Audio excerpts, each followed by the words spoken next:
Good morning, this is Marshall Davis. We live in an age of outrage. Everyone is outraged about something or other.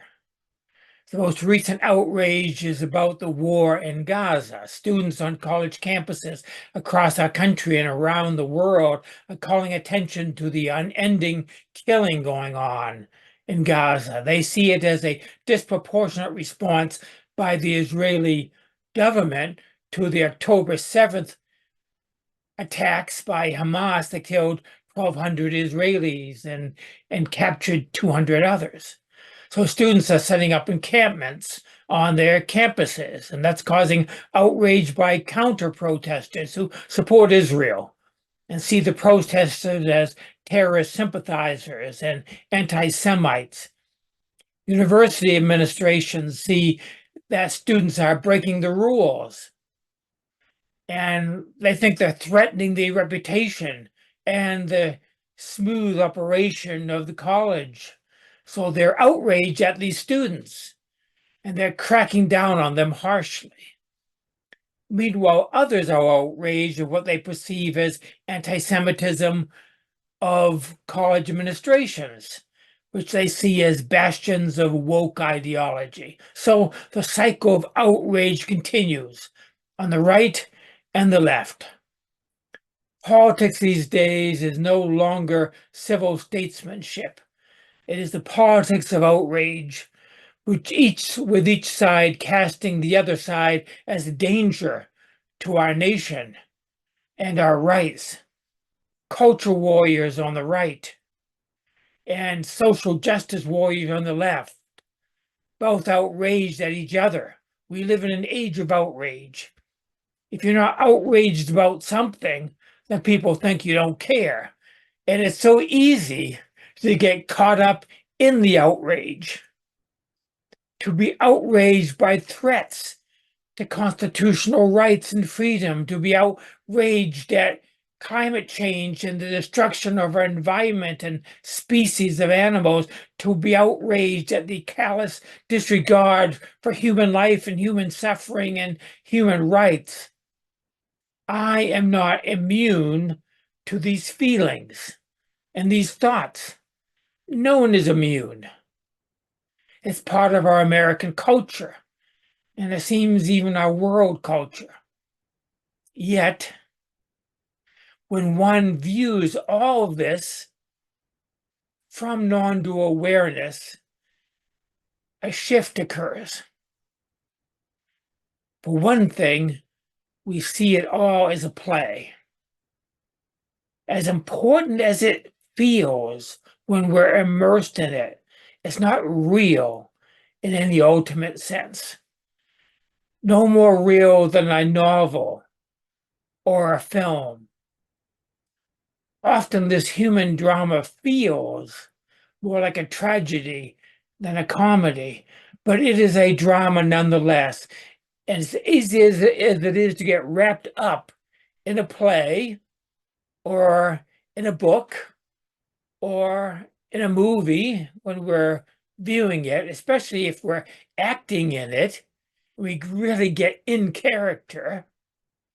Still at a deeper level, we know that it's just a play. And we act our part, and we feel the emotions deeply, and we weep, and we cry, and we laugh, and we get angry, and we are relieved, and we shout with victory, and we cry at defeats. But it is all a fiction created by the human mind. We sometimes forget that when we get caught up in our roles, but it only takes a moment of mindfulness to wake up from the dream or the nightmare and see reality as it really is. And when we see the world and history and current events from unitive awareness, then we come in contact with the peace that is always there beneath all the turmoil, the eye of the storm, This peace is a source of comfort and strength and hope. And it is seen that there's no need for despair. And most importantly, there's no need to engage in desperate actions that violate our sense of morality. When we forget the non-dual perspective and we get lost in this dualistic world, then it's easy to convince ourselves that the ends justify the means. It's easy to justify violence. We convince ourselves that our cause is so righteous and so important to the survival of our nation or our world that we are therefore allowed to do anything to achieve our goals. That type of thinking is the origin of evil. And so often it is done in the name of religion. Stephen Weinberg famously said, with or without religion, good people can behave well and bad people can do evil. But for good people to do evil, that takes religion. And that is when we cease to be authentically human and we can become a monster. Friedrich Nietzsche wrote, beware that when fighting monsters, you yourself do not become a monster. For when you gaze long into the abyss gazes also into you. That's what is happening today. I see it happening today within my religion of Christianity. Good religious people become monsters because they have convinced themselves that their fight against evil requires drastic action.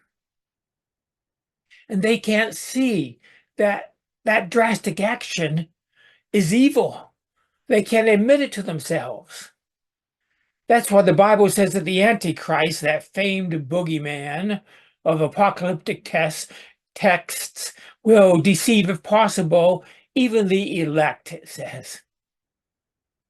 This means that the church is vulnerable to the deceptiveness of evil. That is the danger of viewing the world exclusively in terms of good versus evil. Now, relatively speaking, there is good and there is evil. Some of the things that have happened in history and that are happening now are evil, but that is only within the context of the human drama.